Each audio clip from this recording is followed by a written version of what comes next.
There we go. Haha.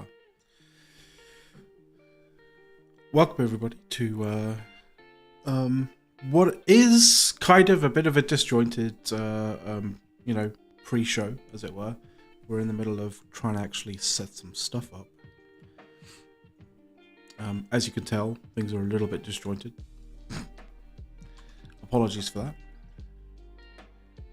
But we shall be. This was one of the reasons for the pre-show, is to actually sort this stuff out. Now here's where I'm gonna eat it for doing things the wrong way. That's all right. I need you to talk. This is gonna hurt me. This is gonna hurt. Well, okay. Muted. Oh yeah, good point. There we go. I'm not muted anymore on Discord. There we go. Keep talking. Yep. I'm here talking. So like, guys, just bear with us, because like we're just kind of like sorting through some technical difficulties. He's had a bit of a technical difficulty a little bit earlier that he was able to clear in some way, shape, or form. I think, anyway, as far as I know, right? Yes. You're right with that. Yes, I believe that we are 99% set up. Okay, cool. I just need to move my actual self down here. So like, there we go. Fiction. There we go. It's starting to look like we know what we're doing here. Yeah. Oh.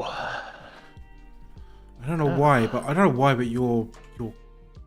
I don't know whether it's me or whether it's you. Your camera's really like bad. I'm not sure whether it's.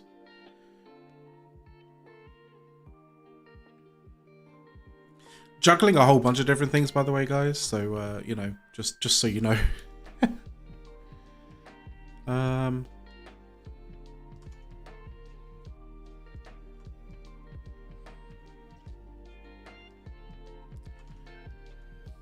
trying to figure out.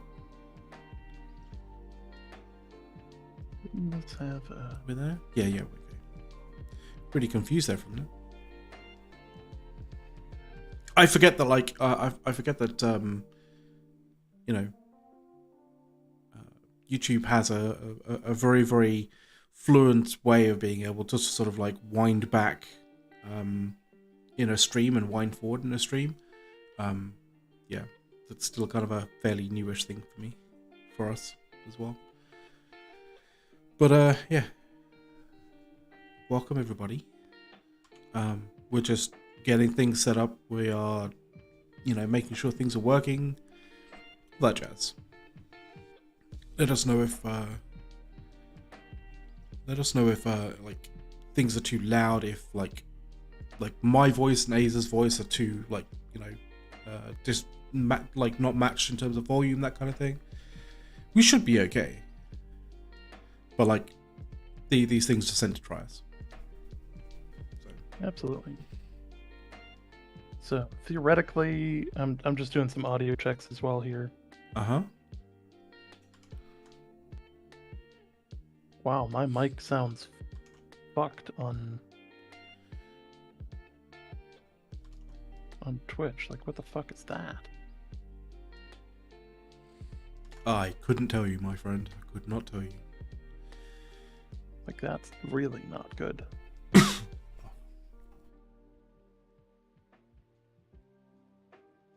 I should spare you guys out there the coughing and spluttering that Ace has picked up a bit of a cold. I have had a cold for a little welcome, bit. everybody. McLeod, you're muted. Oh, for fuck's sake. Wait. Okay. There we go. Confused because like I keep pressing my Alt key for whatever reason, and I keep like muting me on Discord for some stupid reason. Well, I mean, I say with some stupid reason. I literally put the keyboard shortcut in there, so you know it's not for some stupid reason, because that stupid reason was exactly my, you know, decision. So I have only me to blame. Right.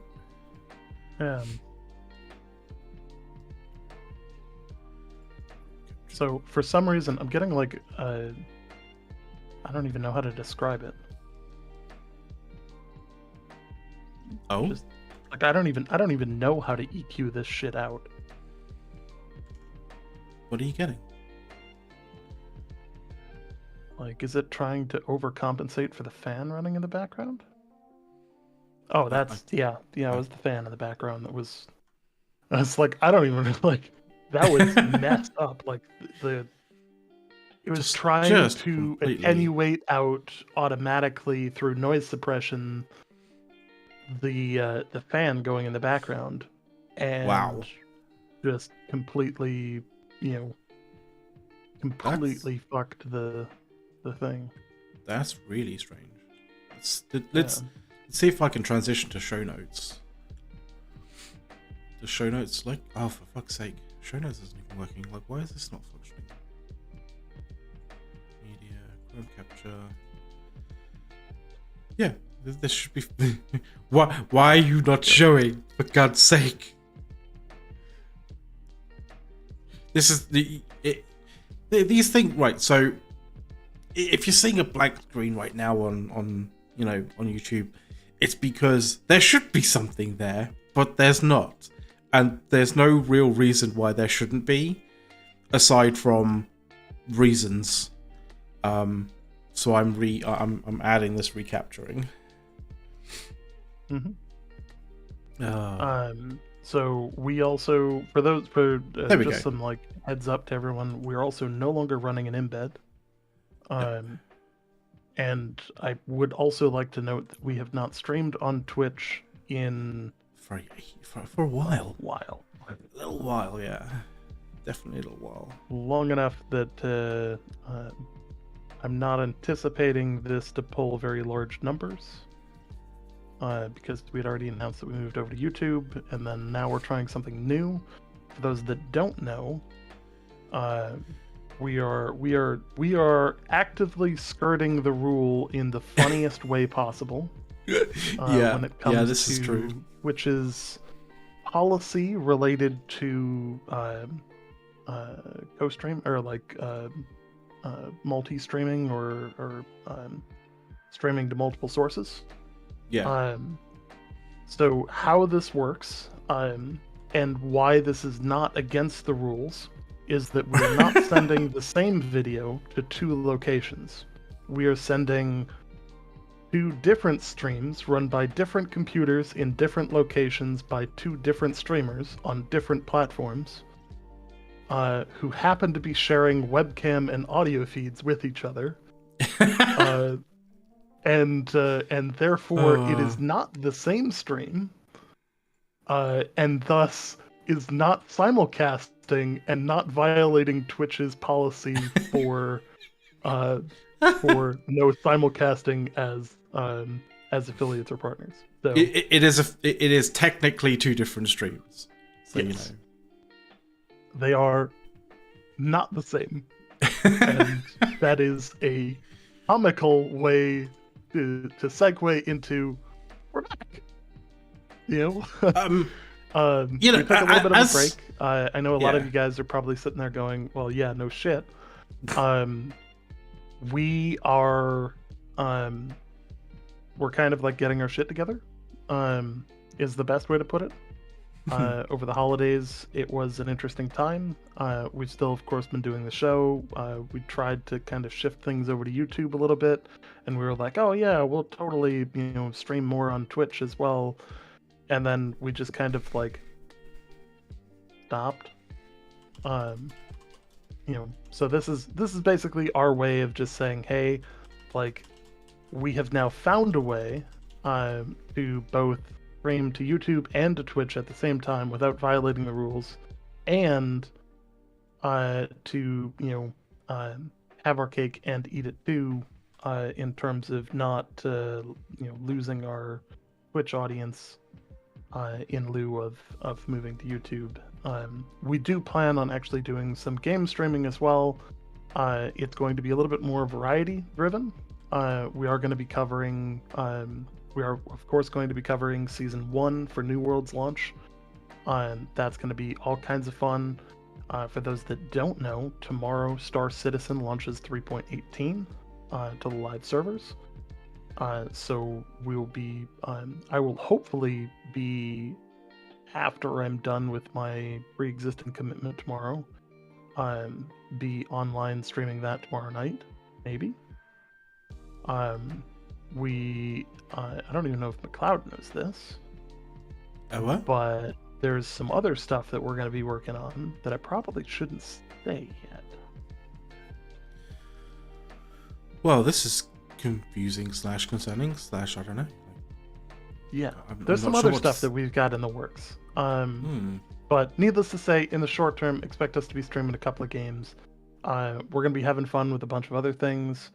I know that last year, basically January, February, I decided that I was going to play quite a bit of the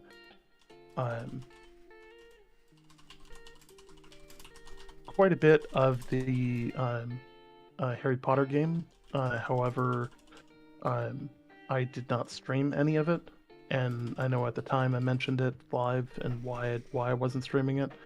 It had nothing to do with the protests or anything like that. Just had to do with me relaxing, having a good time with myself, and returning to enjoying gaming. and that was a well-needed break. And with that, I know I appreciate appreciate all you guys. So yeah. Mm-hmm. In the short term, I do have some other news. The well, I'd actually prepared an entire topic for this because I think it's important. Important for us to discuss, and I think it's important for us to just kind of have as a thing. And ironically, I initially thought I was going to put this as like a show topic, and then I changed the show topic to be pre-show because it's Amazon related, like it's Amazon games related, but it also isn't really New World related, which is why, it's why I changed, it's why I don't want to cover it during the normal show and just kind of like giving people some time to like see that we're back. I think I think that's important, but I want to talk about Amazon as a publisher. And they recently released an article. Basically, the title of the article is how Amazon Games supports its external publishing partners. So for those that don't know, they actually have a number of games that they're publishing or acting as the publisher on, but not the developers for. Examples of this include the already released Lost Ark, which I think if anybody argues if Lost Ark was not a success, or is not a success, they're delusional. It's still the 5th most played game on Steam. Which, any game that has over 100,000 concurrent players, you can easily argue that it is a continual financial success, even if it's in a free-to-play state. More people equals more money. Just that's how the math works. Mm-hmm. Yes, no, I'm not going to brush over the fact that it's got its other problems, but I want to continue with talking about what they do as a publisher. One of the reasons they brought this up is that they recently announced that they're going to be the publishers for Blue Protocol, which is an anime-based MMO. I believe it's almost entirely PvE, so don't go crazy on that one. They also announced that they are going to be the publishers for Tomb Raider, in conjunction with Crystal Dynamics, which is going to be the actual developer for the game. And they're going to be working with NC Soft on Throne and Liberty, which is a medieval-themed MMO. This one's going to be quite a bit bigger. It's also Unreal 5, and it should be pretty friggin' impressive looking. Everything that I've seen about it makes me very hyped for it. But what the biggest question here is, what is the difference in between a developer and what is the difference in between a publisher? They're obviously two different words, so we could talk about the words themselves, but that really doesn't matter, because most people have fuck all idea what a publisher does. And frankly, most people actually don't know what a developer does either. And the line in between the two, most people think is quite blurry, but the reality is it's not. There are certain things that developers do, i.e. actually develop the game. So for instance, in terms of actually coding the game, building the game out, building the game world, designing game characters, all of those things are the developer.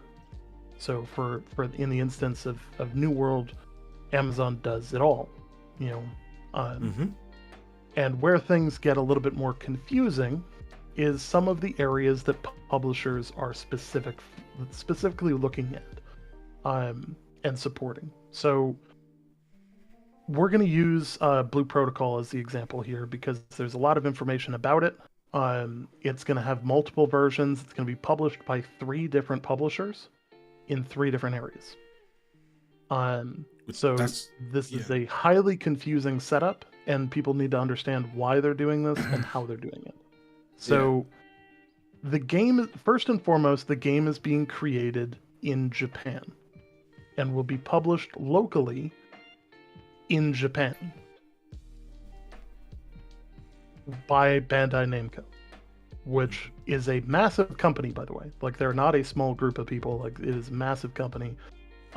You may recognize Bandai from any number of games going back to the beginning of time. They are a very, very well pedigreed studio. They know their shit. But the things that they don't excel in are the things that Amazon is uniquely suited to be particularly good at. And some of these things are going to be more so than others. And I'm going to read them off in terms of just how they were listed in their explanation of what they do as a publisher, not in terms of what they're most good at first, like, because when I get to the later ones, you'll understand why the later ones they're actually much better at. So first and foremost, they're assisting with translation and localization. So the best way to describe this is that not everyone speaks Japanese, correct? I mean, I don't. I would assume McLeod doesn't, because he's never said anything in Japanese to me.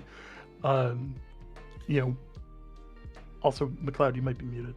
No, I'm not muted. Yeah, you muted on Discord. Where the fuck am I muted again? Jesus fucking Christ. There you go. What the fuck? Like, I haven't touched anything for like a good solid 7-10 minutes. I don't know. Yeah. So first and foremost, language. It takes a large amount of work to translate the game to English, for one. But it's not just English that you're translating it to, or not just English that you're creating voice actors for. You need to create English, Spanish, Brazilian Portuguese, German, French. So now, let's say, and we have the numbers from Lost Ark in terms of how many words they had to translate, which was over 1 million words. 1 million words had to be translated into 5 languages.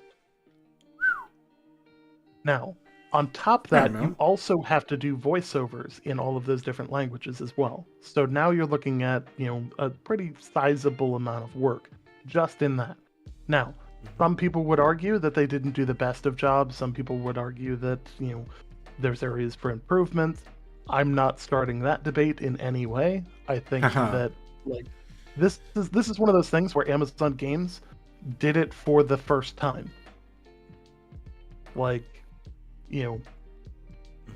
they may not be perfect at it, but frankly, at least they're learning from past mistakes, and they're going to build out, a repertoire of people that are going to be interested in, being quality voice actors for them over the long term. So there's that. Additionally, localization. So localization is an interesting topic because it includes changing the original text. The best way to describe this is to use an example of a colloquial term that makes sense to some people but makes no sense to most others. So if I said, "Well, I'm not here to fuck spiders," most people would have fuck all idea what I'm saying. I would imagine that you don't mean that literally. Yeah. Now, if you were in Australia, that would make a fuckload more sense. Because it's basically, no shit, let's get to it. I'm not here to fuck spiders. Like, let's do this. Like, it's in terms of a very difficult, daunting task that would be tedious at best. Like, that's what they're trying to say there. But yeah, that would be tedious. That would not translate well to, say, Portuguese, who the sarcasm there, or the, like, underlying message there would probably be lost in the context. So you have to change the original text, and this is what they mean by localization, where Yeah. you would have to plain language translate that to something that they actually mean. Yeah. It's kind of and if like they're trying to the be funny, you might have to translate it to be something that would be funny in every language. yeah. It's like the. I mean, if any nerds out there who know Star Trek TNG, like it's the shuckers when the walls fell kind of situation, right? Like it's you don't understand, you don't know what it means unless you know the context of what's being said, like or like unless you know what that phrase is meant to signify, meant to mean in that culture, right? So yeah. So just add a different. the next thing that they go to support here is collaborating on unique and regionally relevant content. So Amazon's not necessarily the ones pulling the triggers on what is and isn't going to be in the game, but they're going to be advising on what's going to be possible routes for making things more culturally ambiguous to the point where it's going to work for a global market. So, for example, Lost Ark, they changed a number of events in the game from being Korean-specific events to being a little bit more general, like a winter holiday event, or Arktoberfest. Yes, Oktoberfest itself is a German thing, but it's also celebrated pretty much everywhere. Like it's kind of a like you hit October, you go into a restaurant in just about any country, and they'll probably have an Oktoberfest beer.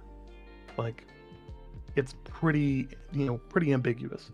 That said, like they also don't necessarily want to release, and this is where people are going to be like, well, this is just woke bullshit, but like the reality here is they don't want to release something that is one religion specific as an event, because they want gaming to be an inclusive event that allows people of all cultures to celebrate in the game in whatever that means for them. There may be things like for instance New World had like Christmas trees and stuff like that in the towns, and sure, like that's denoting one's particular holiday, but at the same time, like the event itself is themed around the Winter Convergence Festival, so they can kind of have fun with the designs, have incorporate all the different things they want, and just kind of have fun with things. And that's what they mean by collaborating on unique events. And like regionally relevant content. They may also in terms of doing this, they may also look at what is and isn't legal in terms of content, because believe it or not, when you go to launch a video game in 70 plus countries, every single one of those countries has different laws. Oh yeah. And this comes up particularly on the next topic here. Determining regionally friendly monetization models. So yeah. There are certain countries where it is illegal to have games of chance or skins or other digital content. There are several countries where that is illegal. And you don't want to build that content into the game and then not launch to that country, or worse, launch to that country and then find out that you're fucked and owe a lot of money in fines. Yeah. So that's a thing as well. But additionally, what they really mean by this, especially working with Korea, Japan, and a lot of these Eastern market developers, which I'm not saying is a bad thing. I know there's some people who are probably like, yeah, you're being a little, on the edge there. I'm not saying that's a bad thing. What I am saying is the types of monetization models that are more widely accepted in Eastern markets when it comes to my ability to swipe my credit card and become god tier in game is very different. So over in Korea, it's not uncommon for somebody, like you will see stories where people drop $15,000-$20,000 on a game. It is like in some cases it's a status symbol. In some cases it's just craziness. I don't want to say it's like super prevalent, but it's accepted as a behavior. No, I know. I've heard of that too. I know a couple of people who have, although it was more sort of mobile-based games, like have dropped a fairly significant amount of money when they actually total it all up, right? Mm-hmm. And it's just like, it's one of those things where you don't realize you're spending what you're spending until you actually like really total it up, and it's like, Christ. So yeah. Now, in the Western markets, that is not nearly as accepted as a thing. So, for us, obviously, like, you look at New World, for example. People would lose their shit. Like, absolutely lose their shit if the Amazon devs introduced like the ability to swipe. Imagine if AGS basically turned around and said, you swipe your credit card for the right dollar amount, we'll set all of your gear score to 625. People would lose their goddamn minds. Like, yeah, there may be a little bit of fury out of that, but like the strange thing that is, would be the worst. Like, I'm not saying they're doing that. I know. Even think about doing that, but like, but obviously that would be wildly unacceptable in the Western market. I mean, you think about like, that sounds ludicrous and insane from a from a New World perspective. But if you think like, what mechanisms, are in play to do that kind of thing, you look at Lost Ark, and that's kind of what Lost Ark has, right? Like, you can literally throw premium currency into it and use that premium currency to be able to basically push, your gear score or your equipment score, like, all the way up, like, without having to do all the grind, right? And like, that isn't a, because Amazon is part of the publishing of that, like, that game. That was a design choice and a decision choice, like, from the publishers, not from the publishers, from the developers, right? So, in a sense, like, you think how kind of crazy that, like, that kind of scenario would be in New World. Like, it's happening in other games, like, right now, like, and people are fine with it. And so, like, certain cultures, certain kind of areas of the world, like, they're fine with that. Absolutely. So, basically, like, when they say, they want to determine regionally friendly monetization models, a lot of that is cutting out pay to win, cutting out, a lot of that. They may have input on, what is and isn't good to sell, or what would and wouldn't sell. Because obviously now they've got multiple games to go through that they can go, okay, hey, here's the statistics from sales, and let's see, what skins were more likely to sell than others, and is that going to cross category, type thing. So our next one, and this is probably one of the two that I think that they're going to be absolutely rock stars at, and this is, I think, the reason that you would, the number one reason that you would go with Amazon Games as a publisher,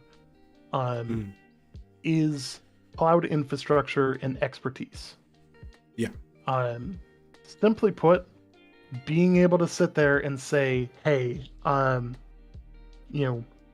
do we integrate our shit with, AWS? How do we automatically scale to add new or different servers to the game? Like, for instance, on launch, this is the nightmare situation.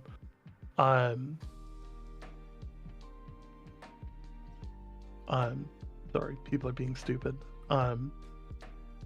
It happens. Dude. It's fine. The absolute nightmare situation on launch is that you don't have enough servers for people to get into. So what do you do? Well, you need to spin up more servers. Well, if you don't, if you're integrated with Amazon Games, they're going to have already set up servers as an overflow, because they know what that's like.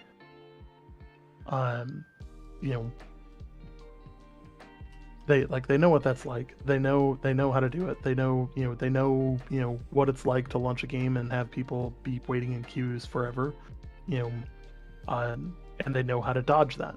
So, building your infrastructure and building the game towards those servers and to be able to integrate with the cloud computing technology that they have, especially even across regions, and multiple locations of their servers, I think puts them in a unique place to really do quite well. Yeah, I'd say so. And so one last area that I think that they also excel at in many ways, and I say this knowing full well that, like, in my DMs I've got Sky, Greg, and Trevor. They do a phenomenal job with marketing, communications, and community development.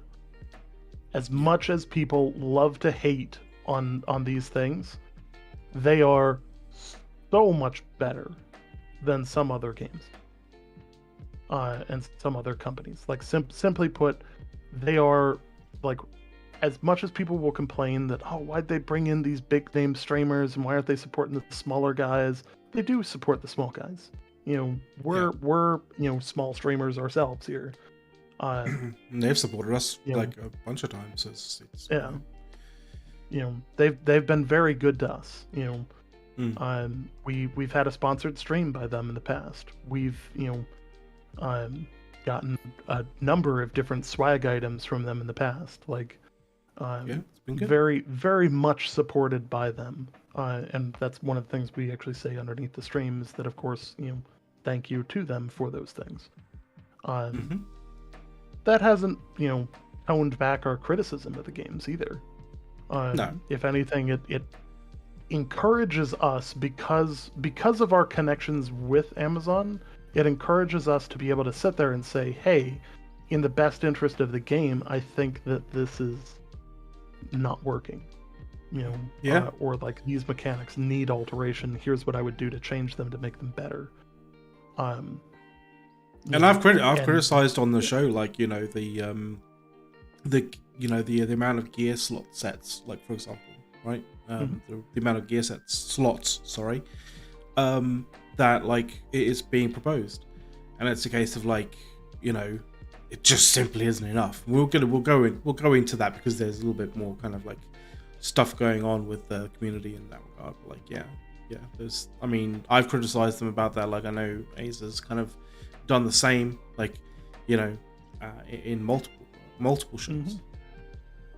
And the other thing is, they hear from me all the time, through a variety of different methods, about different things.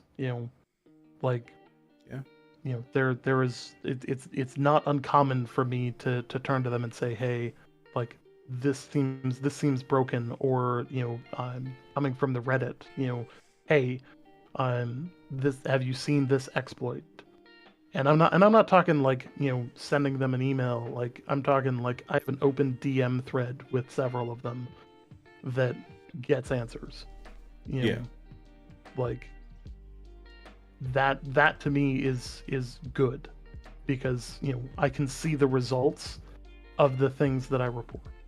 And I think that that's a very positive thing for the community to be able to have, and to be able to see as an overall best practice, and solid change for things. So, and of course, they also deal with the communications and community development side of things, where, this is where people get confused about, is it Amazon pulling the strings, or is it someone else, or is it the developers, And if you look at what they do, they take communications from the developers. For instance, let's use Blue Protocol. They have a site up called playblueprotocol.com, and they have some posts on there. It hasn't been updated recently, but there are some posts on there that are the official information about the global version of the game. There has been other communications from the Blue Protocol devs in the forms of their dev blogs, but are their dev videos and live streams. But they haven't translated those because it's not necessarily something it's still conceptual in nature. They're not 100% on the things, and they say that in Japanese in their streams, that hey, not all of this is 100%, but we want you guys to see some of this. So oftentimes they're translating stuff from the devs and putting it out, which is important, and important to be able to see and communicate with the global audience, but also to be able, on the community side, to be able to collect feedback from a wide audience of people, from Reddit, from their forums, from Twitter, from all of these other social media platforms, and be able to see what's going on, be able to see and understand where things are going, why they're going that way, and what they can do to improve the game. They then provide that feedback to the developers and say, this is what the community is asking for. Whether the developer chooses to follow that feedback is entirely up to them. And before somebody flies off the handle with, the publishers got them by the balls, and they're, the devs have to do what the publisher says because money. There's no more than one writes publisher. Contracts that shitty. Yeah. You're talking about Bandai Namco, a company that's been around longer than Amazon has, making games. They're not going to write a contract that gives away their creative power. Yeah, they've been around in the gaming kind of industry, and they're good enough to be able to publish their own games if they want to. At this point in time, they've just decided, you know what? No, we'll strike up a contract that's good and fair for both us and for Amazon, and offload that work to Amazon. They seem to be, obviously they've done their due diligence, which is an aspect of negotiating contracts that you kind of have to do when it comes to sort of business. They'd have done their due diligence in terms of making sure that Amazon is a good carrier for their product. Absolutely. And it's it's important to understand that they're also not the only publisher. So Bandai Namco is self-publishing in Japan. So they're basically hey, we developed this for Japanese, but then we got these other options where Smilegate, a company that also has worked with Amazon, who developed Lost Ark, is the publisher in Korea. Yeah. So kind of an interesting concept there. That it's kind of becoming a little family of developers. All kind of continually working with each other, and then from there, the Amazon is basically getting the rest of the planet. Yeah. And I know that there's going to be some people out there who are yeah, but there's a lot of us that won't have servers nearby. That sucks. But it's also an MMO, and they do have to regionalize servers for everyone's sake. Oh yeah. But yeah, I thought this was actually really important to cover as part of the pre-show topics, just because it is actually really important. And I think it should help quell some of the BS, non-good faith arguments that people are having about censorship. Well, I mean, half of those arguments are really bad arguments. You don't want to be on the other side of those arguments. Like, you don't want to be you really don't want to be hanging about with the people who are making those arguments, you know, for less censorship, because like, yeah, I mean, if just yeah, just go to MMORPG subreddit and take a look at the post related to it, and just read some of the comments, and you'll be like, oh yeah, my god, right? it is super cringe, super Uh, cringe. I mean, I would say it's more than just cringe. Like, it is like, Yeah. you know, there's people out there, they're literally like almost singling themselves out as like members of the public that need to, like, you know, Need to be put on maybe a list. need to be put on Not a allowed list. near schools. Yeah, exactly. You know? Like, it's Like, just, you just there kind of going like, and you think it's fine putting this out on the internet? Like, what are you thinking? Like, what is going through your head? You know? It's nuts. Yeah. Absolutely crazy. Yeah. I for the life of me, I can't get behind their arguments, and like they'll use examples from Lost Ark where like the artist. So the artist is I hate covering this because there's going to be people who like clip shit out of context and that, because this is not it's gonna happen regardless. It's gonna happen regardless, dude. But you know, I'll just remember that there is larger context to all of what I'm saying, and I'm not on the side that is arguing for less censorship here, because I don't see this as censorship. I see this as like responsible moves. So in Lost Ark, we actually covered it on this show.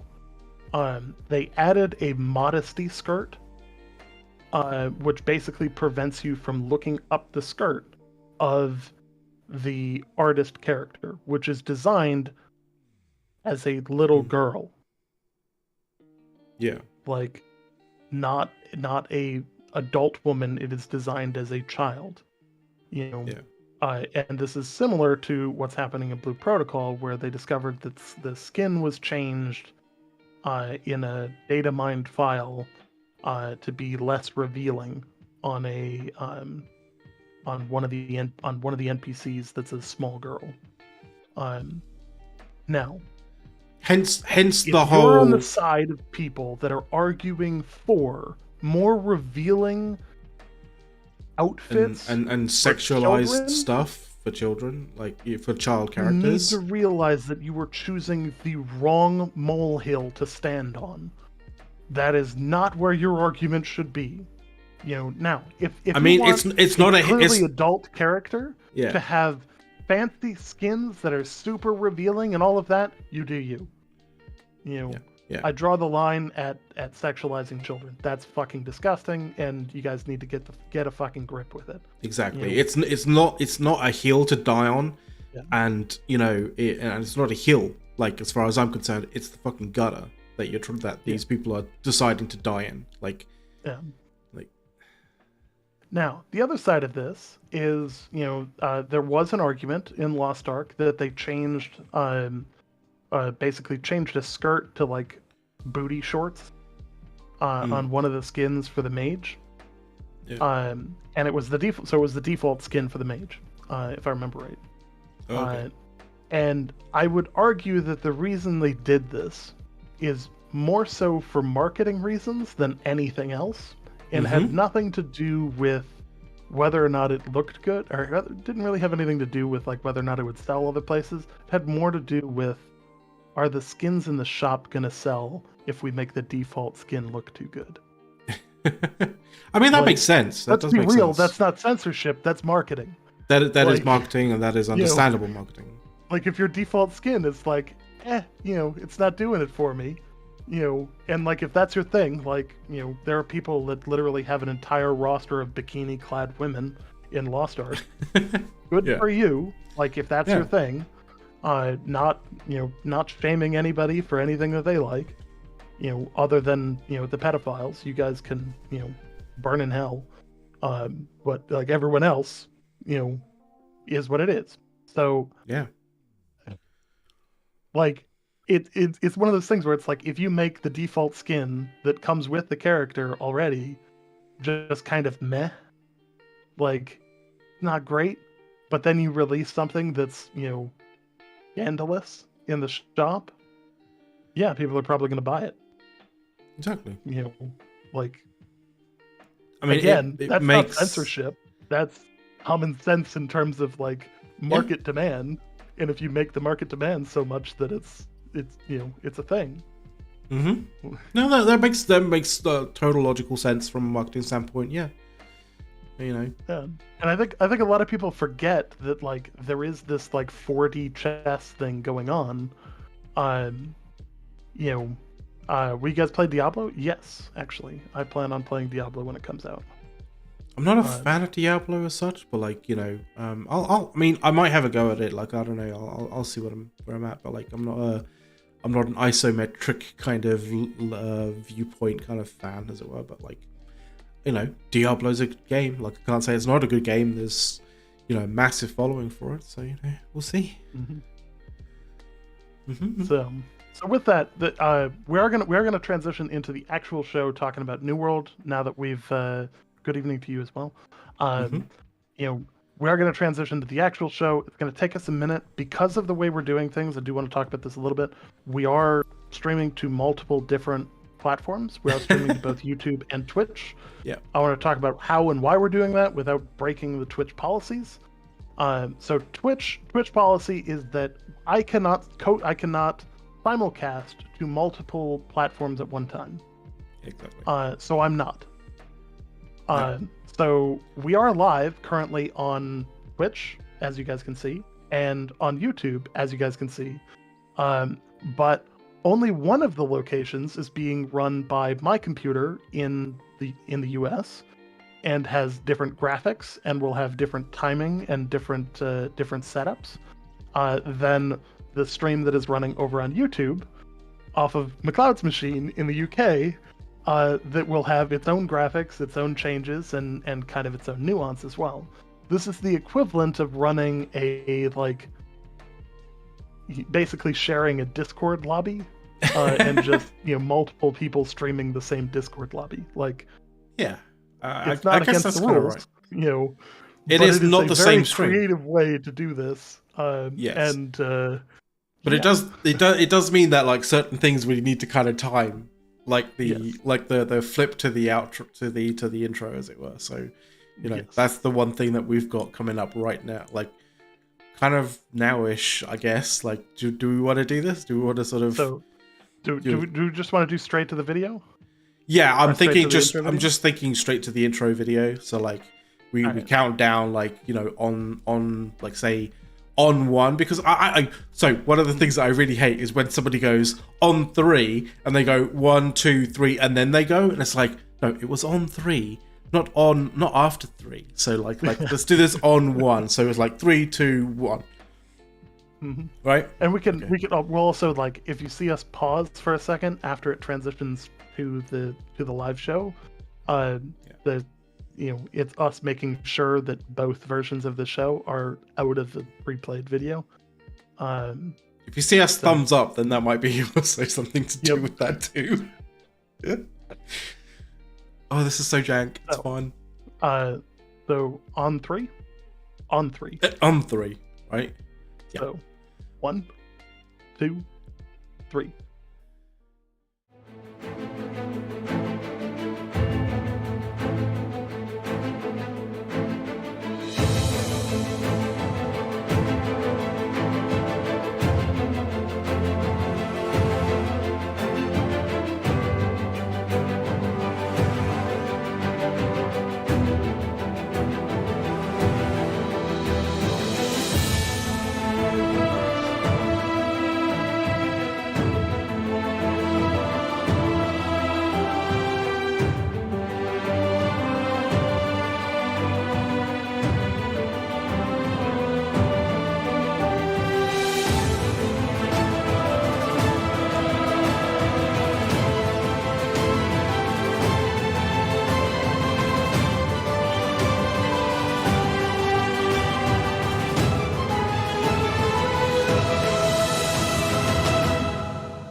All right. Welcome, Yeah. everybody, to the NWO show, your source for all things New World. We are excited to talk about New World. We're excited for all of the changes coming. We've got a full show tonight with plenty to talk about. Oh yeah. We are... We've got one second. McLeod's a little oh, off center here. This is why we have a pre. I've been trying to drum it into him. To the side. I've been trying to drum into frame. See, you won't see this on Twitch. Like, you'll see Aza's sort of cam like really, really pixelated and stuff because, you know, my ISP really hates me for some stupid reason. But, you know, this is one of the main reasons why we could say this isn't simulcasts, motherfucker. Yes. So yes. See, there is a difference in between the Twitch show and the YouTube show. It is very different.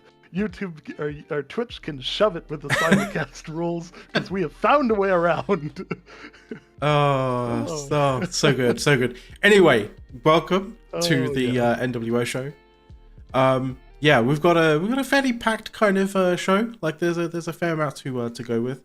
I may have been a little bit sort of like a little bit. I wouldn't say it's a controversial title to at least to the YouTube stream, but you know it is somewhat true, to be completely honest. Ace is probably there going like, what did you do? Right? You're confused. Oh no, I know exactly what he's talking about. Okay. You do. They did Bruisers dirty. Like, yeah. They're shaking that meta. Like, really, frankly, the only difference is that you have 300 con instead of 300 strength. Like, let's be real, it's like 100-point difference than what it used to be. So like, you know, you're just dealing slightly less damage, but you're still just as tanky. You still get the grit, still get all of that. And if you use the right weapons, you're probably dealing more damage anyways. I was more referring to the, you know, AGS devs walk bit. Wait, what? I missed something. That's part of the the title for the stream at the moment is NWO Show Podcast. AGS devs walk plus updated PTR and live patches. Oh yes, that too. Yes. We're not trying to troll you. It kind of did happen, but it's not as controversial as it may sound. Right? Yes. So you know. But yeah. I think some people will be surprised at who left. No, I think some people would be actually. Like, yeah. And thank you very much to Elange actually for giving us the heads up on it like earlier this week, which is cool. Thank you. Yeah. So yes. let's hit our first topic, our primaries, our main story right off the break here. The PTR got its first patch for seasons 1, which is huge. It's a pretty decent one because it actually they've added the Empyrean Forge expedition, right? So basically, full-on new expedition. It appears to be a lot of fun. I've not had the chance to actually play this one yet. I've seen some people playing it. Like, it looks fun. It looks like there is a lot of interesting sort of various mechanics that requires you to be fairly agile, or at least in terms of positioning, which is, you know, going down the same route and the same sort of thing as a lot of previous expeditions, but kind of doing it a slightly different way. And you know, it's got its own spin, right? As you would expect. Absolutely. You know, I think that like adding unique characteristics to the game, adding unique options, adding unique settings and mechanics to expeditions is frankly one of the best ways to make them more fun. Because if it's you know, if playing one of them feels like playing all of them, then what's the difference in having a different setting if it's just the same hack and slash all the way through? So Yeah. I always find that like the mechanical changes between them make it a lot more fun. I know that the Iliad was like, in terms of dungeons, that has been my absolute favorite because of the complexities of the final two bosses. Where in order to win, you have to fight one boss, then you have to fight the second boss, and then you have to fight both of them with both of their mechanics and kill them both within like a 10-second window. Yeah. Like, because the thing is with actually a with that really last cool fight mechanic. is because with that last fight, like if you don't kill them both at the within a 10-second window, like they kind of respawn themselves, which is like So one of the other cool things in the Imperium Forge is that you will be able to drop the new resource called flame cores. These cores are used to upgrade the new heart rune ability Flamestorm to legendary. These flame cores will drop when killing high level 60 plus Vengarian knights. The cores also drop in the season 1 pass, both in premium and free tracks. The Imperium Forge has also been updated to allow for mutations. So, you know, it'll be open to mutations. Well, I mean, we don't know when, like, if mutations are going to basically be started straight off the bat when it actually comes out, but like, at least they are already building in mutations for, you know, the new expedition. It will at least be capable of doing it. Yeah. So they might not put it in immediately, but you know, they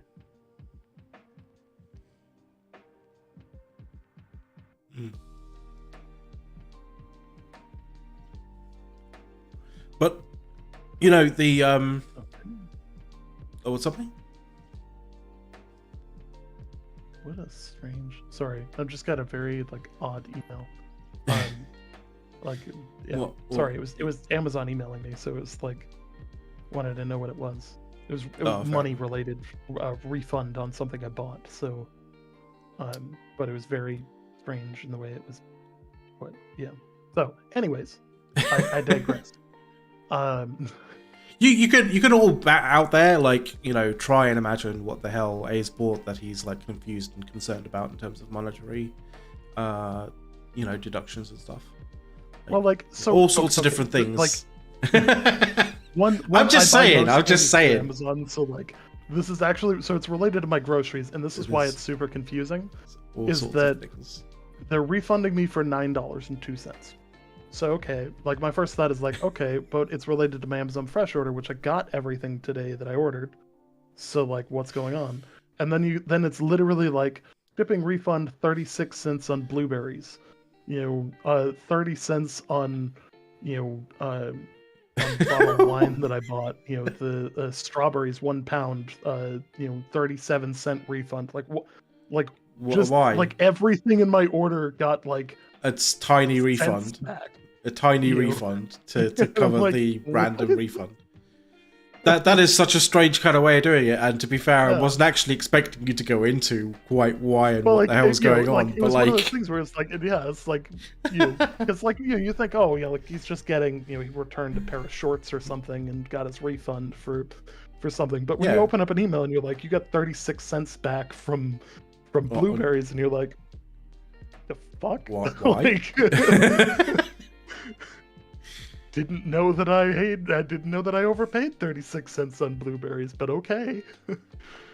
Who knows, man? Like, who knows what goes on in the dark recesses of Amazon's, you know, financials, Amazon Fresh's financial system, anyway.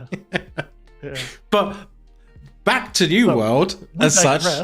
Flame cores. Let's talk about flame cores. So flame cores are basically going to be dropping in the new expedition, like quite significantly. Why are these flame cores? You know, covered this. This is. I mean, I know, but like, but we never said. We did. No, we didn't. No, we didn't. I'm fairly certain we didn't.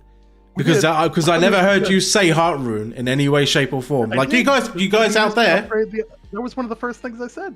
These quests will be used to upgrade the new Heartrune Firestorm ability to legendary. Okay, I'm clearly going completely mad. I'm clearly going completely mad. Okay, to give everybody context on this, we had a discussion after last week's show where there's something that I noticed that has happened once in a while. It doesn't happen all of the time, and I have never been able to give a clear example of it ever. But it happened. It happened, and I'm either gonna enjoy going back in this VOD to this point and be like, "Ha! See, I told you," or I'm gonna go back and be like, "Oh my god, I'm literally losing my mind." I don't know which one it is, so hopefully you guys out there could potentially either make it worse or make it better for me. I have no idea. But anyway, let's move on from that. Is Vangarians, etc. Blah blah blah.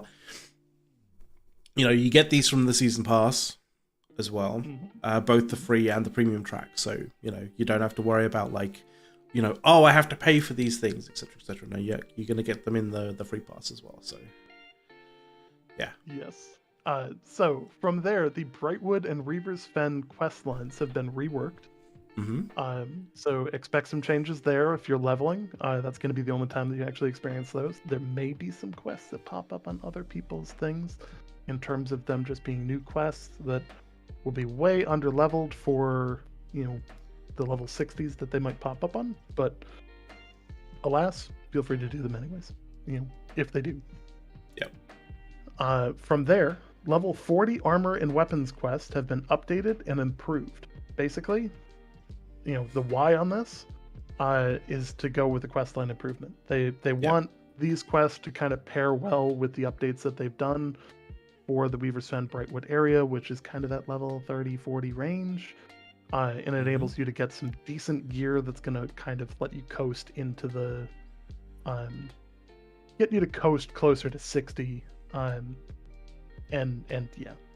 I mean, I'm in two minds as to whether this is actually worthwhile or not, because like I'm fairly certain I didn't do any of the any sort of like weapon quests to get to where I'm at, and like I didn't feel like I had massive issues getting there without like, you know, specific weapon quests to get certain weapons. Like, I don't know. Maybe it's worthwhile, maybe it's not. I don't know. I guess I'd have to sort of go through one of the backstories to make a character and progress through there and see where it's at. But like, yeah, I don't know. Yes.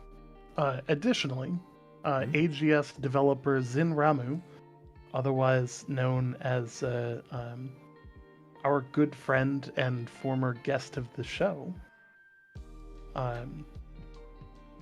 Oh, Dave. And yeah, that's Dave. Dave Verifielli. For those that don't know how we figured that out, when he joined our Discord, he came in as AGS Zin Ramu, and we're like, oh, ousted. So I guess that's Dave. Ousted.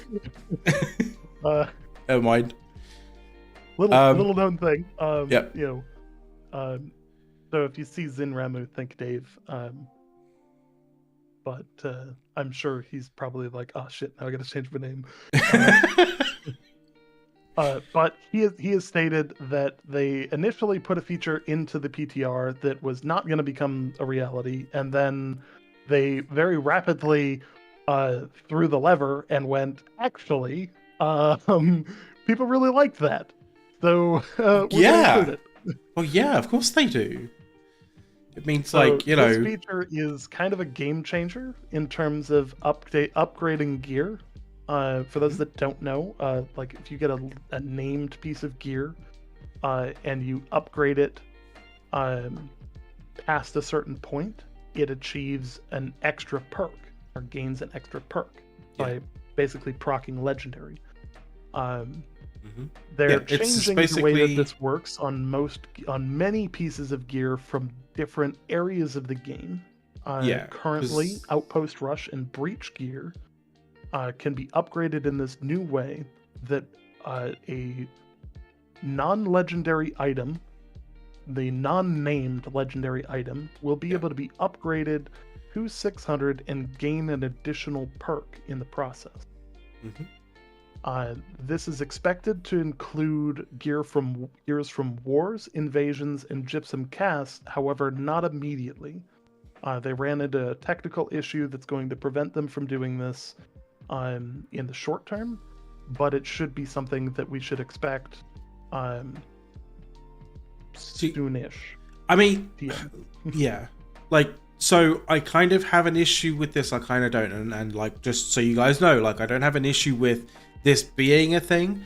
I have an issue with, like, if you guys have, you know, inventories of gear that are like 590 and above that you're kind of like looking to sort of like go through, or you have like 600 gear, like a whole bunch of 600 gear that you kind of been storing up for whatever reason, you know, just to kind of look and at some point go through the various perks to see how close they are to being, you know, close to you know, BIS. How many of them do you know as to whether they're from wars or invasions or gypsum casts? Like, I don't think there's anything that actually differentiates those sorts of things. Like, I don't know. Like, as far as I know, there isn't. A's, if there is, feel free to jump in and tell me I'm wrong. But like, as far as I know, that there may have like different delimitors as names. So like, war gear is generally champions gear.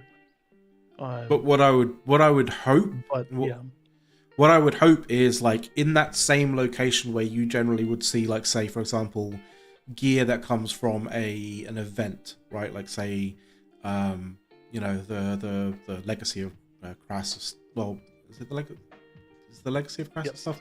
So it would like actually say, you know, from Legacy of Crassus or something like that, or like, you know, the Summer Medley Fair to, you know, 2022, for example, right? You know, you have pieces of gear that say that kind of thing on them. What I'd like to see would be that area basically filled in as to where that particular piece of gear came from, whether it's a gypsum cast, whether it's, you know, a piece from a war chest, from an OPR chest, from a breach chest, like that kind of thing. What would be even cooler would be if it's not from any of those chests, but it's made by somebody, like crafted by somebody. It'd be cool to have like the character's name who crafted it there as well. That'd be awesome. But like, that would be a nice way of kind of like adding a little bit of identity to items that were crafted, but also help people differentiate where that gear came from, so they know that it can be upgraded. Mm-hmm. So that's kind of the thing. I think if they added something like that, they also need to add like an inspect option. So like, you know, like especially for like roster management, being able to like right click on somebody and see their gear. Like I think that would also be pretty cool to add, like, because then like you can see, oh hey, like where did, you know, what weapon does he have? Who did he get it from? Like, you know, and like I think that'd be really cool. I also think that like anytime a weapon has an optional additional perk from upgrading, it should have the perk there and grayed out. Yeah. And potentially just like question mark upgrade to 600 to see what this is, or go to like New World Database and just look it up. I mean, at that point, like, just gray it out. Like, at that point, just gray it out and have it, like, you know, have it, like, legible, but, like, just grayed out. Like, if it's going to be that easy to just go and find out what it is. Okay. You know? So that's kind of a cool thing. I think that's going to add a whole bunch of things to, like, to how things work. Like, I think it's a really great way to do things. Yeah, it's a good quality of life change, like, to be able to upgrade that gear, because it just means that, like, there's more gear that's likely to be actually relevant rather than just being trash. Yes. So from there, update 1.8.4 has been released as well. That released last night, or yesterday at this point. And basically it patched a whole bunch of exploits. Like I'm gonna call these out for what they are. They were hard exploits. Yeah, I I saw know, some of like, them. It's like, wow, you know, okay. I've seen a few of them making their ways around. Some people were much better at this, much better at hiding these than others, but um, like I've seen almost all of these. Uh, but it fixed an issue that allowed players to bypass the PvP faction mission requirements and complete patrol territory quests, which was kind of a just bullshit thing that people were doing to push territory, even though like they were dying in comical ways really quickly. And the gist It of was, this yeah, it is was. that how it worked, and I can explain this now that they fixed it. How it worked was group was constantly dying, but when you died, the timer on your patrol, because you were still in that spot, kept going. Yeah. So, So even if you were the dead, defense was doing a good job of actually like defending, but they were dead. The people dead were just like, well, I'm not going to respawn until it triggers the end of that part of the patrol, and then I'm just going to respawn at the camp and run over to the next area and tag in at that camp and die, and still be able to achieve the mission, which obviously not intended gameplay. no. So that's been patched out. They fixed an issue that allowed abilities to be used multiple times without cooldowns. Obviously an exploit. Bit of an issue, yes. They fixed an issue that allowed players to dodge more times than intended without consuming mana. I know people saw this on Reddit, where there was a guy who basically dodged the entire way over and over and over again from B to A on OPR. It was one of those things. Literally just That's obviously not just right. was it that guy who's just like roly polying like all the way? Yep. Oh right, yeah. Just okay. you just see him like leave B and he's just rolling up the hill. It's And it's like that doesn't fit, has almost a Monty Python-esque kind of feel to it. little Ministry of Silly Walks. Silly walks kind of thing. Yeah. Mm-hmm. I don't know if it's silly enough though. No, it does. It is kind of breaking. It does break a lot of aspects of the game. So obviously, those are a few that became an issue. Locked items also take a major focus on this patch, where they fixed an issue that caused locked items to display as bound to the player, which was a player feedback request that if you locked an item, it showed that it was bound to you, but it wasn't actually bound to you. There's a visual bug that made things very confusing. Yeah. So that was a thing. They fixed an issue that allowed locked items to be transferred to a bag on the ground if they were equipped. Obviously unintended, because you shouldn't be able to drop any kind of gear that is locked. No. That's the purpose of locking it, is to prevent you from losing it. Yeah, losing it, whether it's dropping it or whether it's like accidentally salvaging it. You don't want that to happen on locked gear. So why why is it still dropping in a bag? Yeah. So they also fixed an issue that prevented locked items from being deposited in storage. Locked items will still not transfer using the transfer all button. And of course that's for obvious reasons that using the transfer all button is also a way to completely dump your inventory in the street. So, obviously not something that you want to do with locked gear, and it's very much related to being able to drop your locked items on the ground. So that's they fixed an issue that caused players to receive the wrong message. Instead of cannot drop mission items when attempting to discard locked items from their inventory. The correct message, cannot drop locked items, will now appear. The gist of it is the same, you can't drop it until a condition has changed, but it was just telling you the wrong thing. So that's fair. Additionally, the 1.8.4 also marks the end of the Legacy of Crassus event. Which I know many people are completely indifferent about. Well, I mean, no more, open ridiculous faucet for Shard of Consecrated Iron. So that sucks. Yes. But probably for the best in some way, shape, or form. Yes. So our next topic is kind of an interesting one, and I want to make sure that we cover this in a very specific way, because both of these guys are people that we know, people that we have seen on Amazon streams, and that we have interacted with. At least I've interacted with at more than one occasion. Yeah, you guys would have seen like both of these guys on the Forged and Eternal videos as well. So they're known to the community. The reason that we're prefacing this in a certain way is that both of these individuals have left Amazon Games as employees, and they have moved over to a new company, or a new job opportunity. Both of them have been with Amazon for a significant amount of time. They are now both. It is of course for a job promotion, where they've both become executive producers at this new company, which props to them. And those individuals include none other than Berserker Mike, otherwise known as Mike Willette,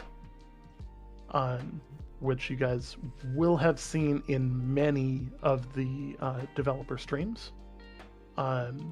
And Dave, and I can't remember Dave's Dave Hall, right? Dave Hall, yeah. So that's obviously the two of them. Initially when I saw it, I kind of panicked because I thought it was Dave Verifielli, because I didn't read Hall.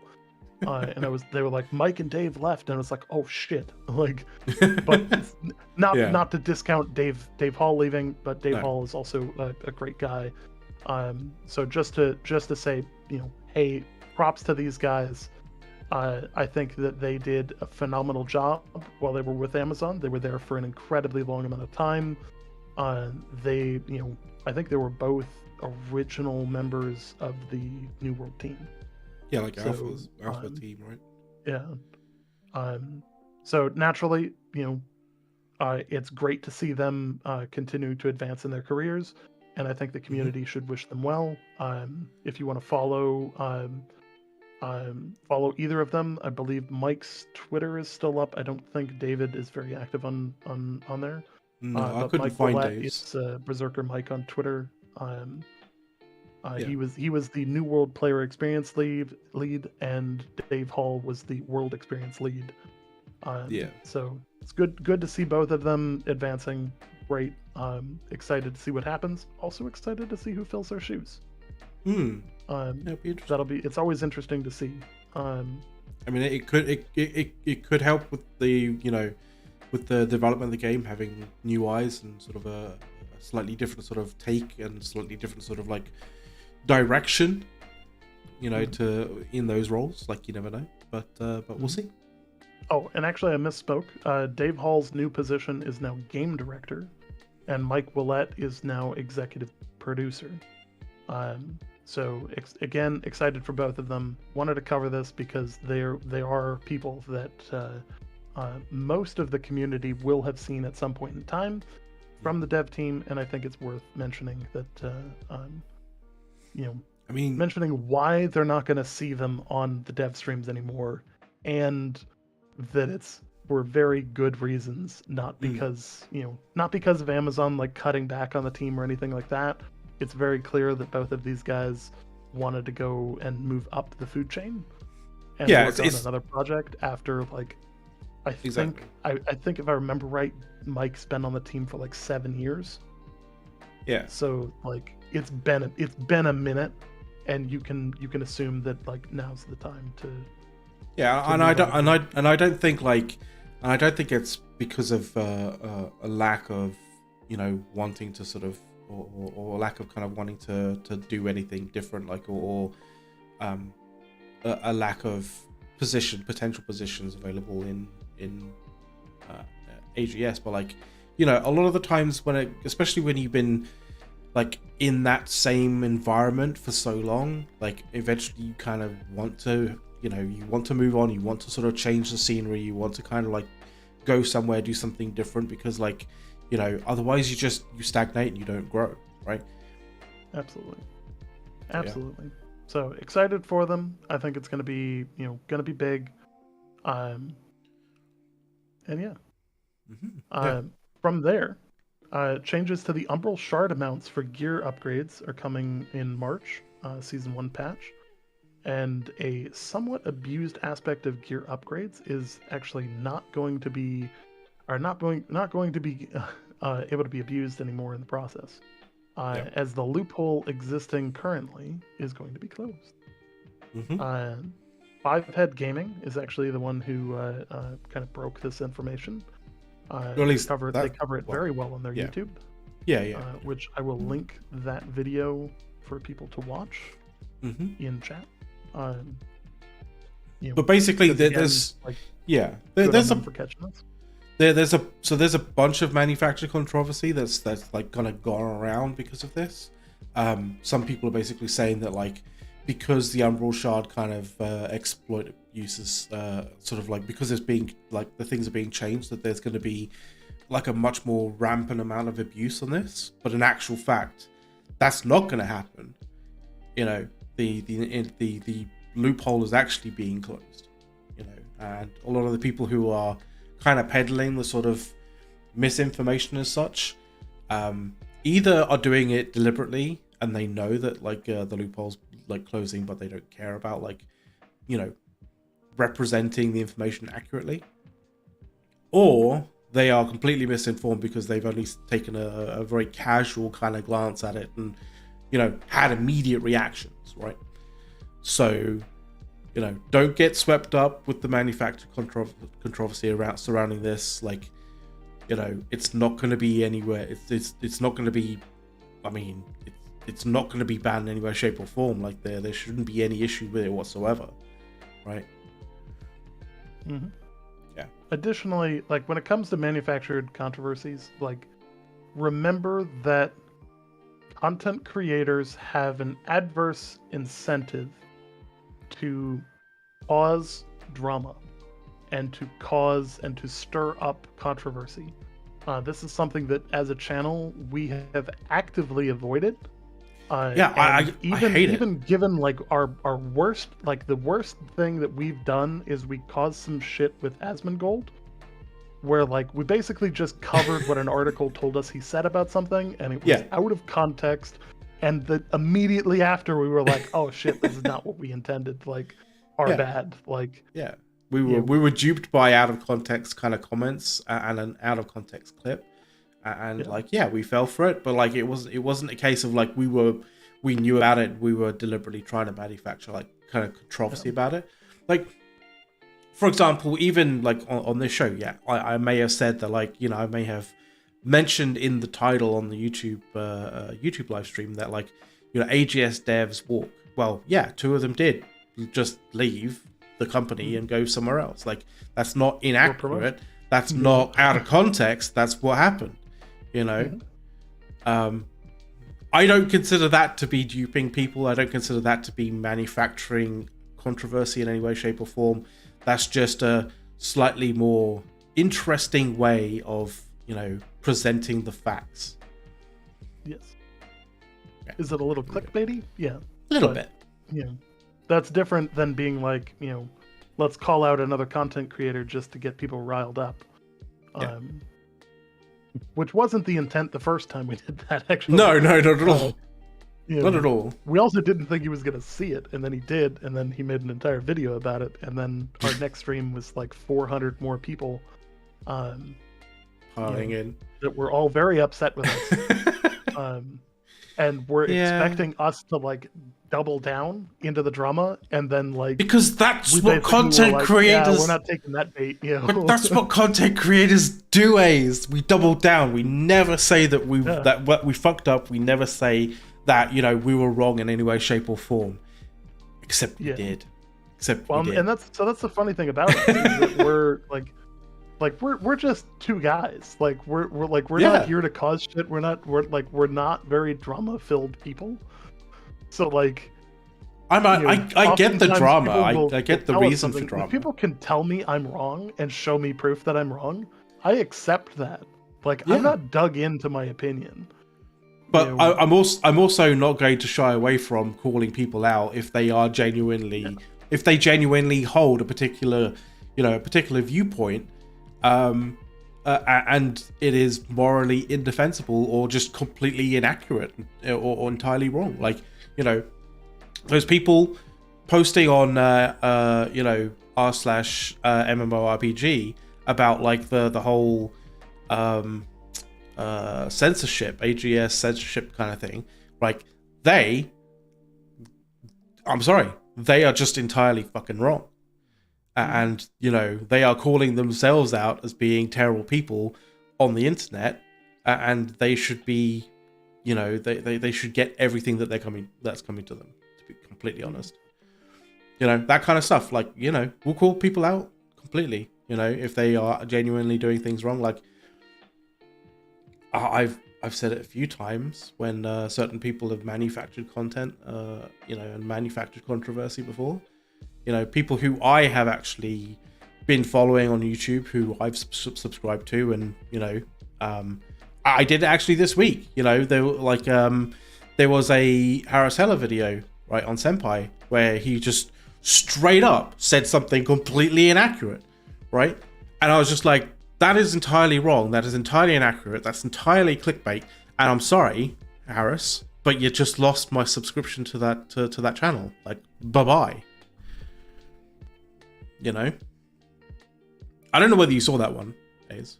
is that the one about the color on the beacon mic? Yeah, he literally said, like in the shorts that he put out, like he said something to the effect of, yes, the LED lights on the beacon mic do affect the sound of the beacon mic.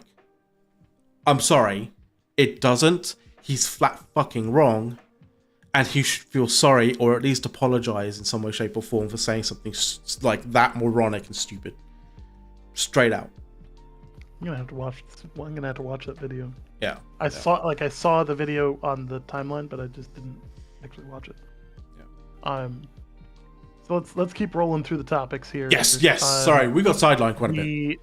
The next one up is the new Forged in Eternum video, designing female characters. Yeah. This was a curious one, actually, Ace, because like when I went through it, kind of like looking at like what was being said. Oddly enough, there wasn't like any particular emphasis to sort of female characters aside from the examples that they were using. Like, it was really just a decent and kind of interesting sort of dive into how AGS game designers and like concept artists sort of go about creating characters. Whether they are male characters, female characters, whether they are, various different various different factions or various different like, beasts or monsters or whatever. Like, it was all kind of like, you could take what they were saying and basically apply it to almost like any aspect of characters, regardless of, gender. So yeah, it was kind of cool. I didn't get why it was specifically designing female characters, but yeah. I think it's related to International Women's Day. Was also on Monday. Very good point. So very good point. If I had to guess, that's probably the relation of why they released that. That would make sense. That would make sense. Okay. Theoretically. Yeah. Not saying that was the reason, but it probably was. I mean, yeah, we don't know for certain, but like that's a good reason to it. Anyway, it was hosted by a game designer from AGS called Rachel Barnum, and they had Kiana Ham there, which was a concept artist, and Sojin Huang, who's the associate art director, and who used to be a former concept artist, and I believe did the art design on the Siren. Mm-hmm. For those that don't know, Sojin Huang is also one of the original art director, concept artists for New World. She has been around a very long time in this game's history. So like, this came up in one of my notes from super long ago. Like, super long ago because I was like, I recognize her. Where do I recognize her from? And it's because she was in a video way back. Was that so video? I was really happy to see her. Was that sort of like inside AGS's Yes. game studios kind of one? Yep. Okay. So 2016. Yeah. So like she's been there a while. So it is also very good to see her in an associate art director role, because that means she's also been promoted at least once. Nice. In that time, which is good to see, because like having seen the art that's credited towards her, very much deserved. She's got a great vision for the game, basically. Yeah. So awesome, dude. Awesome. I felt like that was additional context that most people would not know, that only like the turbo nerd that happens to remember Amazon Studio video that since has been taken down. Who got that somewhere? Only I would know that shit. Like that's, but yeah. But yeah, they in the video they basically kind of walk through what essentially what a concept artist does. Where when it comes to sort of like, say, problem solving, various different kind of things, regarding whether characters fit the sort of the design brief that they're kind of given, exploring different narratives through different stylings. Obviously, as a concept artist, you don't just make one concept and be like, no, that's it. Like, this is the concept for the artist and that is it. Like, it can't change from here in any way, shape or form. Like, you don't have that level of, control when it comes to a concept artist as part of a team. You design and you develop a whole variety and a whole litany of different kind of like concepts to sort of like pick and choose through, right? Absolutely. But like, they talk about the development progress, how the development progresses, the way it kind of, the initial design brief comes along, how they work a backstory into it, figuring out the time periods that the particular sort of character may be part of, or the ethnicity that they may be coming, like, and society that they may be coming from, whether they're a hero, whether they're a villain, that kind of thing, an anti-hero or an anti-villain, kind of like, whether those personalities, affect or contribute to their stylings, that kind of thing. They use sort of examples. For example, the Siren Queen. How sometimes the design decisions, the kind of like feedback in from just a concept art, like from an art styling into the actual sort of like mechanics of the game, that kind of thing. So, Siren Queen has a lot of various different specials that are kind of they worked in an interesting way to sort of like gel pretty well with like the styling as well, which is really cool. And that's kind of like a really good example as to how the design team and the game and sort of the concept artist team and the design team, like, coordinate and contribute towards each other, which is cool. Absolutely. Yeah. I'm also noticing that on Twitch, for some reason, the update to the title of the stream does not seem to have pushed to the category since the start. So it's showing us as join us on YouTube.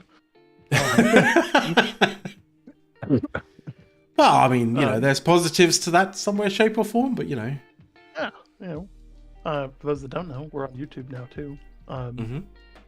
But yeah. So, anyways, also, a whole bunch of other stuff happened this week. Let's start talking about the forums.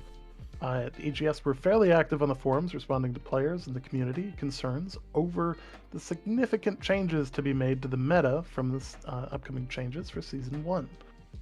Amazon Games developer Zin Ramu, otherwise known as David Verfaeli, confirms that the stagger removal on the rapiers Flourish and Finish may be a bit too aggressive, And if the stagger is added back, damage will be scaled down to keep with the new design philosophy of weapons damage versus CC. Basically, if the weapon is going to deal damage, it will deal a high amount of damage.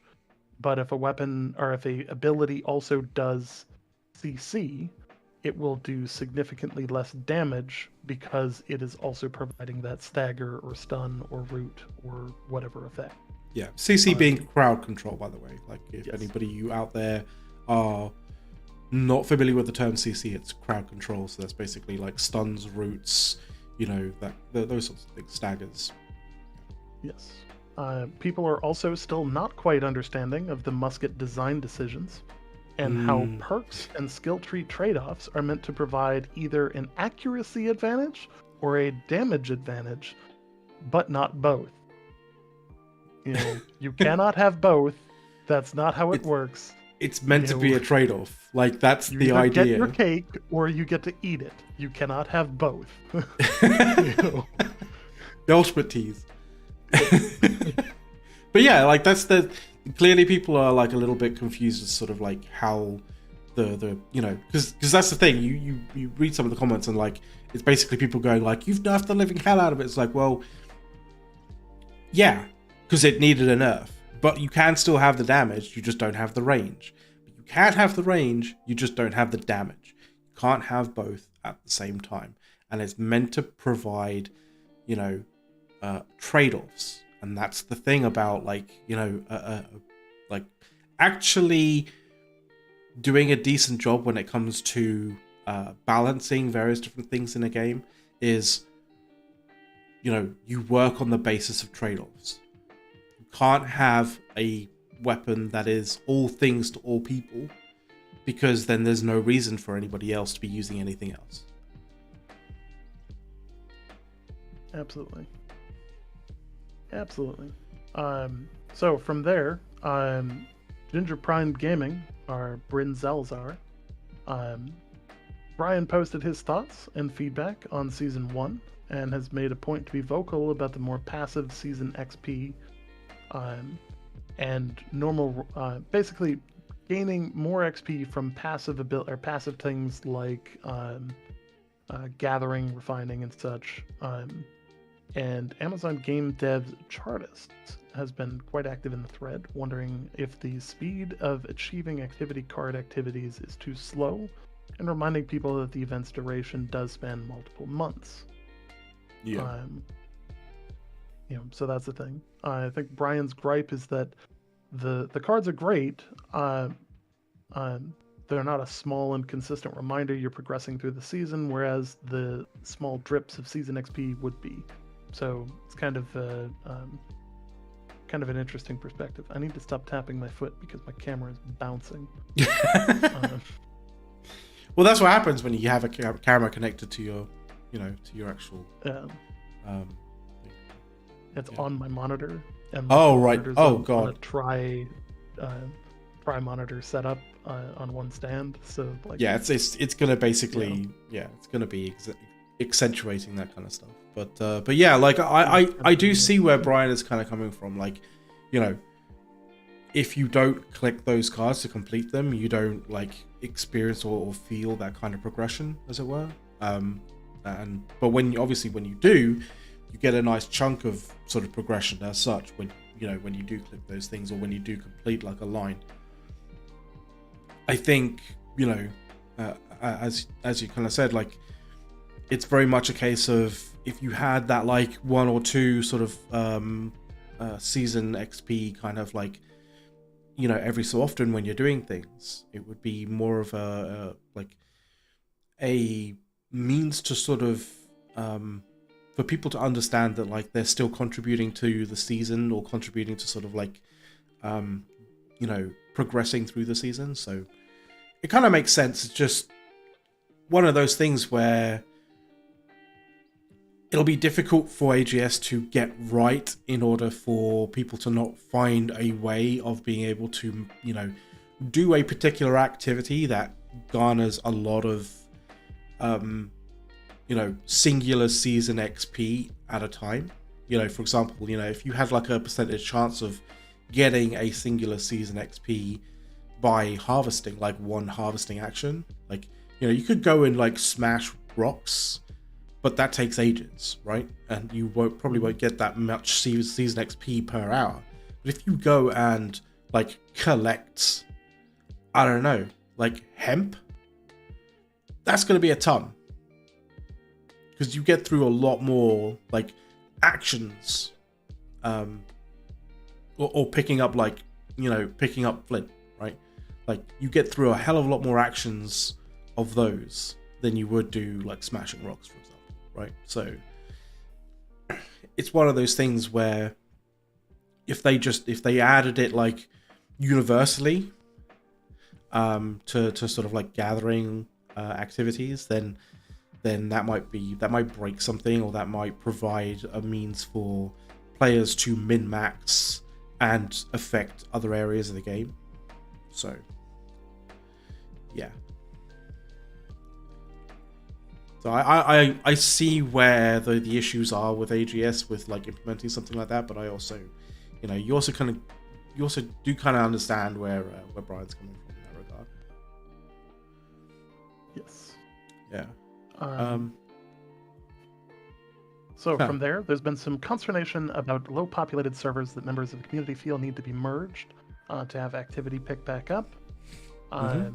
You know, a lot of these mainly are to deal with some of the fresh start servers in the US East. That's at least where most of the complaining appears to be coming from. It's unclear right now if Amazon Games are going to hold off until the season patch, or if they're going to preemptively merge. You know, one of the challenges here is that like what happens if seasons is the thing that like just like makes things blow up. Like, you know, well, yeah, it's like it could like they don't really know what the population changes are going to be based on the meta or based on the changes there. So like it's kind of this question mark of like, do they, I would imagine they'll release seasons or season 1, and it'll probably be a week or 2 later. Well, I think like when seasons comes out, they might have to sort of like, they may have to online a few additional like servers. You never know. But like the thing is, if they merge servers now, then they'll probably have to like, you know, they'll probably have to expand on servers, you know, a fair bit more, like when the seasons do come out. So it's like, you know, what do you do there, right? So that's the thing. That'll be interesting to see what they do. From there, the top 3 threads this week. You know, the first one is New World will become successful in the same way that ESO did. I have not read this thread yet. Unfortunately, I was wondering whether you were had played ESO before. Like, I hadn't, so I'm not entirely certain. But like, apparently ESO had like a bit of a sort of controversial sort of, you know, build up in terms of popularity, as it were. And you know, there were various different areas, like points as to where people did the sort of like sweaty grind to get certain things, and then the developers kind of, you know, upped and changed things that caused like that kind of grind to be somewhat or that grind to be sort of essentially not really worthwhile doing. So it's like, it's a case of, you think of ESO and you think like, well, you know, the ESO is a popular game, and it's, you know, it's been around for quite a while, and it's still played by a fair amount of people. So, you know, clearly they made it in some way, shape, or form. Well, they made it despite having all the growing pains that AGS and New World seem to have had, you know, so far. So, the OP of this thread essentially said like, you know, New World is becoming successful, but in the same way that ESO has. I could see that.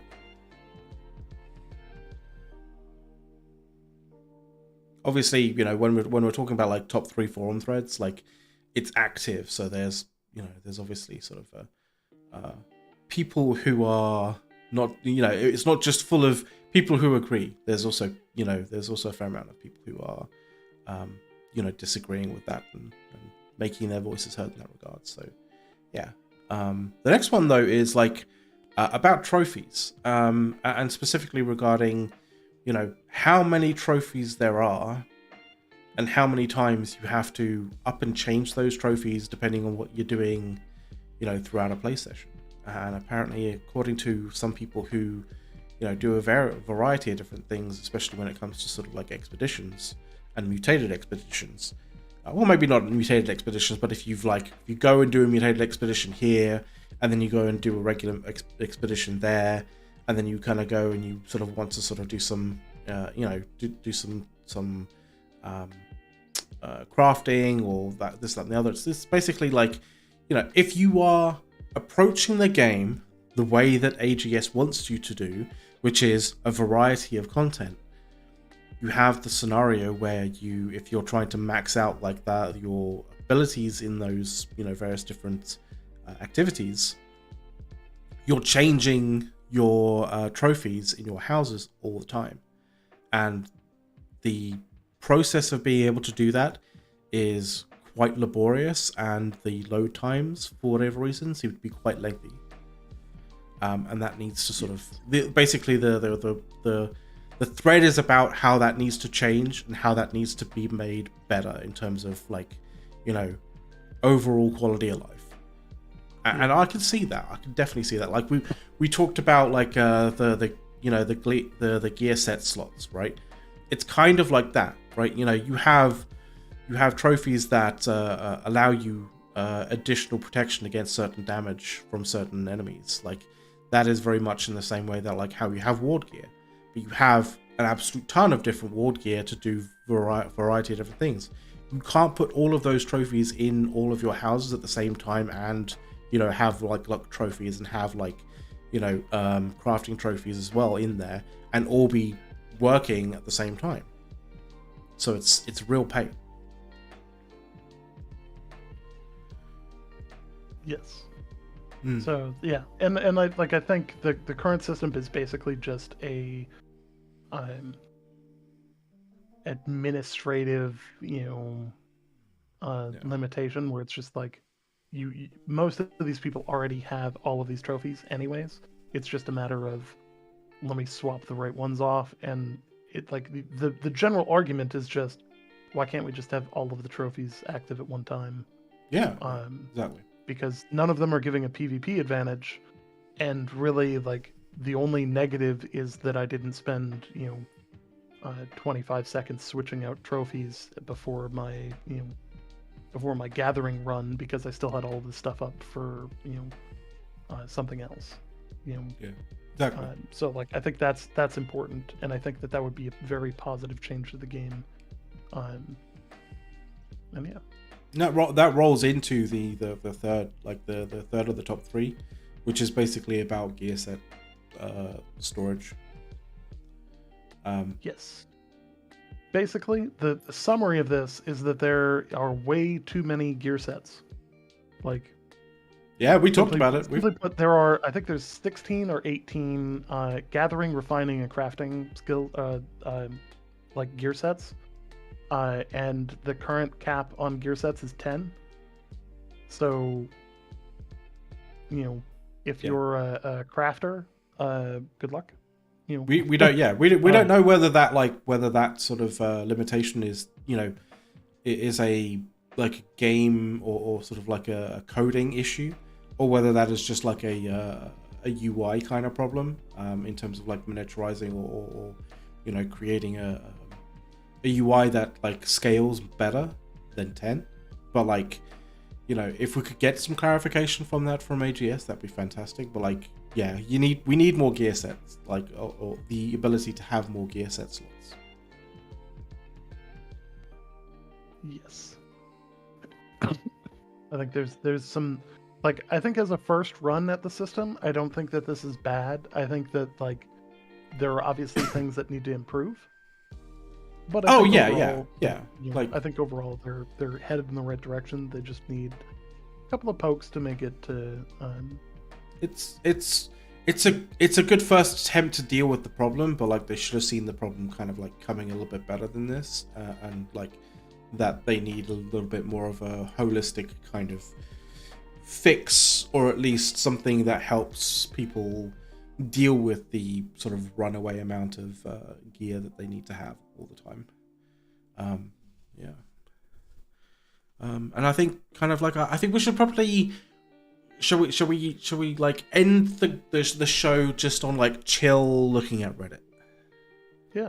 Yeah. So there were a few interesting or very highly upvoted threads this week on Reddit that are worth a quick look.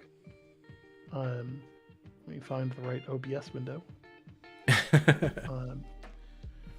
So there was a great video of somebody basically screwing around, basically it was entitled the Starstone Experience, and it's essentially people going and grabbing loot and one person getting absolutely decimated, and in the process of being decimated basically being able to quick type help me, which was fantastic. Yes. Totally fair. Yeah. Love that one. So then the next one, sometime in the distant future, Return to Eternum, Electric Boogaloo 2. You know. Hopefully, fingers crossed at some point. The references in that one. I enjoyed it, dude. You know, I mean, yeah, I might not interact with that character on that server that much anymore, but like the experience that I had with it, and the sort of like the good times, and the everybody pulling, you know, to achieve goals as a kind of server, like it was fun. Like, and I hope at some point we have like leaderboards that are server versus server kind of stuff, so we can kind of like all pitch in and try and beat a different server. Absolutely. Yeah. And then from there was an interesting PvP video, peak endgame PvP experience. Now it was just lobbing stuff. That I'm not crazy about the like quite obvious, fact that he could turn to the guy next to him and kill him, and he's choosing not to. Just putting that out there. The greater good, man. The greater good. Yeah. At that point, they're just farming, score. Like, yep. Game, like the game's probably PvP already on over at that point, but like PvP on, not killing each other, but like farming, farming all sorts of stuff. It should also be noted that there is more than one exit to your base. So like if you feel trapped like this, you're not actually trapped. You can use the other doors. Novel concept. I know it's a tough one. Yeah, so and the last one. The last one, which is actually quite funny, and I think it is actually necessary as well, is yes. The game requires a dictionary. It requires a sort of like a dictionary of definitions that people tend to use in chat, because like I could see why people would look at this and look at the new Brim WT cast XX 00 kill mobs for more luck. Like, it to a normal person that is just gibberish. To people who've been playing, to most people that's gibberish. To some people, you can pull out of that what you will. What that basically means is there's a world tour going on. That's happening. Brimstone World Tour starting at Castrum on the hour. On the hour. Start by killing mobs for more luck. Yep. There we go. Which is how that's supposed to be read. How most people read that is like, the fuck? Yeah. Yeah. Exactly. Yeah. So fun stuff. I thought there was some interesting stuff on Reddit this week. It's of course an interesting place. I am, for those that don't know, I'm Commander A's. I'm one of the moderators over on the Reddit, so I spend a lot of my time looking through the craziness that's on there. Mm-hmm. and God knows there's a lot of it. Exactly. Speaking of, we need to update our cover art from Legacy of Crassus to something else now. Yeah, that's a good point. Oh, actually, there's another one that I have to show because we're not waiting until next week for this one. Oh, okay. This one I thought was really funny today. When you bump into another player on a chest run and New World has no collision detection. Oh, yeah, no, I missed that for some reason. That is great, actually. You scroll down a little, elite chest, Yep. Don't mind me while I grab this. Just completely invading your personal space. I'll just quickly show this to YouTube. Yep, Good that's a times. great one. Good one. Good Great times. one. So with that, that's all we've got for this week. We appreciate everybody coming. We appreciate you guys chatting with us, having a good time. If you want to chat with us after the show, we'll be in the Discord. Please feel free to join us there. I will make sure that is in the chat. Is our It should be. bot just broken? I think our bot might have broken. Is it asleep? Where did it I don't go? know. I don't know. We'll grab that link very, very, very, very, very shortly as we go and find it on the actual Discord. There we go. Yep. Right. There we go. Nice. Like it. Yeah, that's how we're supposed to get it there, right? Yeah. Yeah. That's how it was meant to be. Yeah, bot just took a vacation. But yeah, we'll be on the Discord after the show. Always happy to see you guys. And if you have a moment, please make sure to drop a follow on Twitch, and YouTube. Hit that subscribe button. We're trying to grow our YouTube channel. We're trying to obviously continue to grow the Twitch channel. Yeah, we really appreciate you guys. And as we always love to say, we will see you guys in the new world. Mm-hmm.